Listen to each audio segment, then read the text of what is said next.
पाठ 14 अशुद्ध वाक्यों का संशोधन। Correction of incorrect sentences.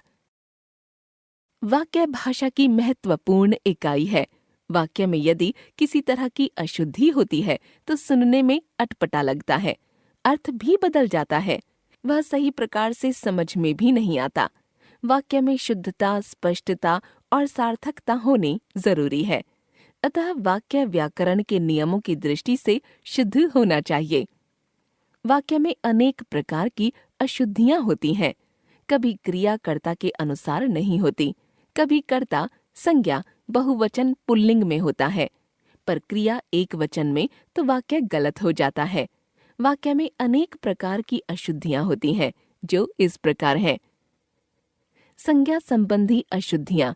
अशुद्ध वाक्य, शुद्ध वाक्य। टेलीफोन की उत्पत्ति किसने की?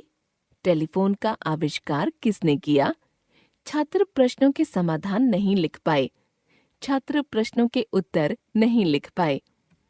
इस पुस्तक की यही अच्छाई है, इस पुस्तक की यही विशेषता है। गंगा का पानी पवित्र है, गंगा का जल पवित्र है।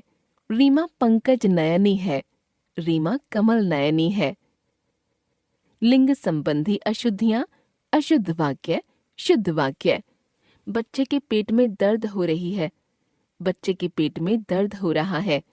तुम्हारी बहन आ गया, तुम्हारी बहन आ गई। यह दही खट्टी है, यह दही खट्टा है। उसने पापा को पत्र लिखी, उसने पापा को पत्र लिखा। उसका पतंग कट गया, उसकी पतंग कट गई। वचन संबंधी अशुद्धियां। अशुद्ध वाक्य, शुद्ध वाक्य। उत्सव में अनेकों लोगों ने भाग लिया, उत्सव में अनेक लोगों ने भाग लिया। प्रत्येक बच्चे बैठ जाएं, प्रत्येक बच्चा बैठ जाए। घड़ी में 4 बजा है, घड़ी में 4 बजे हैं।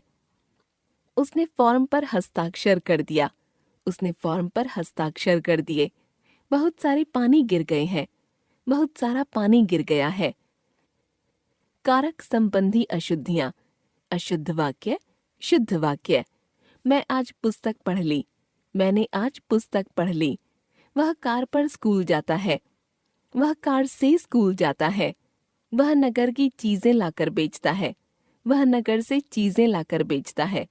किसान ने खेत पर बीज बोए, किसान ने खेत में बीज बोए। पेड़ से फल आ रहे हैं, पेड़ पर फल आ रहे हैं। सर्वनाम संबंधी अशुद्धियां।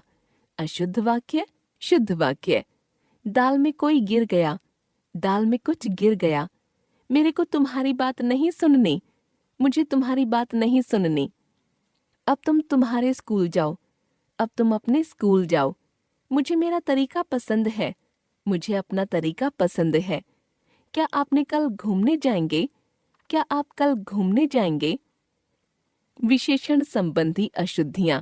अशुद्ध वाक्य, शुद्ध वाक्य। यह कक्षा की सबसे सुंदरतम लड़की है, यह कक्षा की सुंदरतम लड़की है। उनकी आजकल दयनीय दुर्दशा है, उनकी आजकल दयनीय दशा है। इन फलों को एक विशाल टोकरी में रखो, इन फलों को एक बड़ी टोकरी में रखो। मयंक रुचिका से श्रेष्ठ लेखक है, मयंक रुचिका से श्रेष्ठतर लेखक है। प्रेमचंद जी कुख्यात लेखक थे, प्रेमचंद जी विख्यात लेखक थे। क्रिया संबंधी अशुद्धियां। अशुद्ध वाक्य, शुद्ध वाक्य। मैं उनकी प्रतीक्षा देखती रही, मैं उनकी प्रतीक्षा करती रही। वह पिताजी को खाना डालकर आई, वह पिताजी को खाना परोस कर आई। समाचार सुनकर विस्मय हो गया, समाचार सुनकर विस्मित हो गया। आपको स्पष्टीकरण करना ही चाहिए, आप स्पष्टीकरण कीजिए। रिया ने अभी खाना खाई, रिया ने अभी खाना खाया। पदक्रम संबंधी अशुद्धियां। अशुद्ध वाक्य, शुद्ध वाक्य। उसे एक फूलों की माला दे दो, उसे फूलों की एक माला दे दो। जाना था मुझे बिरला मंदिर आज ही, मुझे आज ही बिरला मंदिर जाना था। बच्चे को काट कर सेब खिलाइए, बच्चे को सेब काट कर खिलाइए। आप खाएंगे क्या? क्या आप खाएंगे? या आप क्या खाएंगे? अचानक पानी बरसने लगा, पानी अचानक बरसने लगा। पुनरुक्ति संबंधी अशुद्धियां, अशुद्ध वाक्य, शुद्ध वाक्य। कृपया आप यहाँ से उठने की कृपा करें, कृपया आप यहाँ से उठ जाएं। हैदराबाद में कई दर्शनीय स्थल देखने योग्य हैं। हैदराबाद में कई दर्शनीय स्थल हैं। वह बहुत जल्दी वापस लौट आया।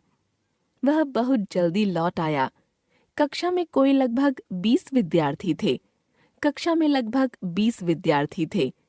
प्रातःकाल के समय घूमना चाहिए। प्रातःकाल घूमना चाहिए। वर्तनी संबंधी अशुद्धियां, अशुद्ध वाक्य, शुद्ध वाक्य। रमेश ने गृह कार्य कर लिया। रमेश ने गृह कार्य कर लिया। गुरुजी ने आशीर्वाद दिया। गुरुजी ने आशीर्वाद दिया। उसकी आवाज में मिठास है। उसकी आवाज में मिठास है। सब इकट्ठे बैठकर खाना खाएं। सब इकट्ठे बैठकर खाना खाएं। रोहन ने दादी के लिए दवाइयाँ खरीदीं। रोहन ने दादी के लिए दवाइयाँ खरीदीं। एक बार फिर से, शुद्धता के अभाव में वाक्य अटपटे, बदले अर्थ वाले तथा अस्पष्ट लगते हैं। वाक्य व्याकरण की दृष्टि से शुद्ध होने चाहिए।